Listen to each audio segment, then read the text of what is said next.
और साथ ही साथ जो शिकायतें मिली है भिन्न भिन्न जिलों से उस जांच के आधार पर कार्रवाई करेंगे ताकि एक्सटॉर्शन रुके।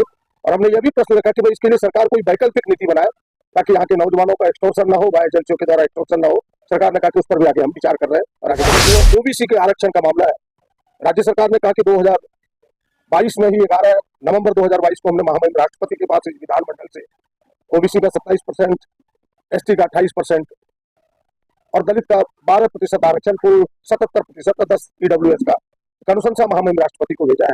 2 वर्षों से पूरे प्रदेश में नौजवानों का शोषण, नौजवानों का एक्सटॉर्शन होता है इस आउटसोर्सिंग एजेंसी के माध्यम से, उस पर वो प्रश्न था कि भाई जेपीआईटी को सरकार ने पूरा अधिकार दिया है। जेपीआईटी कुछ बड़े बड़े एजेंसियों को, आउटसोर्सिंग एजेंसियों को एडॉप्ट कर ली है, छोटी एजेंसियों को यहाँ ताकत नहीं देती जो राज्य की एजेंसियां हैं।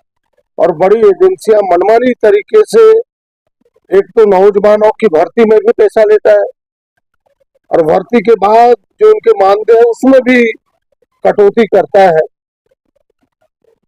और यही एक प्रकार का शोषण है, एक्सटॉर्शन है। और रिजर्वेशन भी उसमें नहीं है, ये आरक्षण के विरुद्ध भी है। सरकार ने कहा है कि नहीं, हम इसको एक बार अपने विभागीय पदाधिकारियों से दिखा करके, और जो 2 सालों का एग्रीमेंट है हमने कहा उसको आपने एक्सटेंशन दे डाला है, बोला इस एक्सटेंशन का भी पुनर्जांच कराएंगे। और साथ ही साथ जो शिकायतें मिली है भिन्न भिन्न जिलों से उस जांच के आधार पर कार्रवाई करेंगे ताकि एक्सटॉर्शन रुके। और हमने यह भी प्रश्न रखा कि भाई इसके लिए सरकार कोई वैकल्पिक नीति बनाए ताकि यहाँ के नौजवानों का एक्सटॉर्शन न हो, वाय एजेंसियों के द्वारा एक्सटॉर्शन न हो। सरकार ने कहा कि उस पर भी आगे हम विचार कर रहे हैं और आगे जल्दी विचार करेंगे। एक दूसरा मामला था जो महत्वपूर्ण मामला था, आप सबने देखा होगा कि वो ओबीसी के आरक्षण का मामला है। राज्य सरकार ने कहा कि 2022 में ही 11 नवंबर 2022 को हमने महामहिम राष्ट्रपति के पास विधानमंडल से ओबीसी का 27%, एसटी का 28% और दलित का 12% आरक्षण, कुल 77% 10 ईडब्ल्यूएस का अनुशंसा महामहिम राष्ट्रपति को भेजा है। 2 वर्षों से वहां लंबित है। हमने कहा कि भाई इस पर तत्पर कार्रवाई हो, इसके लिए सरकार को प्रयास करना चाहिए। और तमिलनाडु के उदाहरण हमने बताया कि जिस प्रकार से वहां पार्लियामेंट में उस समय कांग्रेस की सरकार थी देश में, पार्लियामेंट में संशोधन ला करके और उस संशोधन के माध्यम से वहां 69% आरक्षण दिया है, 50% लक्ष्मण रेखा को पार करके। यहाँ भी पार्लियामेंट देश हेतु आप माननीय प्रधानमंत्री से, माननीय राष्ट्रपति से यहाँ की सरकार गुहार लगाए, ये मैंने उनसे आग्रह किया है। सरकार ने केवल इतना कहा है कि हम इस पर विचारोपरांत आवश्यक कार्रवाई करें।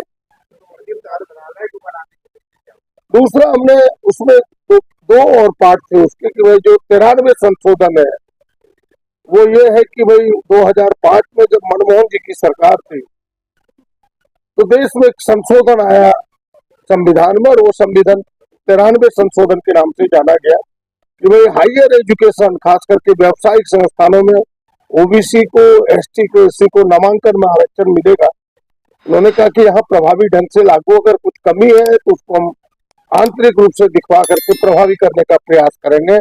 और हमने कहा कि भाई पिछड़ों के लिए अलग मंत्रालय की घोषणा हो। सरकार ने कहा कि नहीं, जो अभी मंत्रालय जिसके मातहत काम कर रहे हैं उन्होंने अपनी बात कही है कि हम उसके साथ बेहतर काम कर रहे हैं। अभी सरकार अलग मंत्रालय का एहसास नहीं करती है, लेकिन हमें लगता है कि यह मेरी मांग जायज है।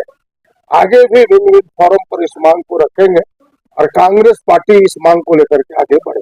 अध्यक्ष का पद, क्योंकि खुद अध्यक्ष अभी मंत्री बन गए हैं, हमें लगता है सेशन के बाद इस पर सरकार जल्दी विचार करेगी। जैसा आपने देखा होगा कि कल जब मैं अपने विषय को रख रहा था तो इस विषय को सरकार के सामने लाया था, सरकार के मंत्री मिले थे हमसे, उन्होंने कहा कि नहीं, इसके लिए हमने स्पेशल टीम भेजी है, वहाँ के सीएस को भी बोला है और हमारी टीम पहुंची है, पहले तहकीकात कर रहे हैं कि किन कारणों से मौत हुई है, आवश्यक उपचार कर रहे हैं। Thank you.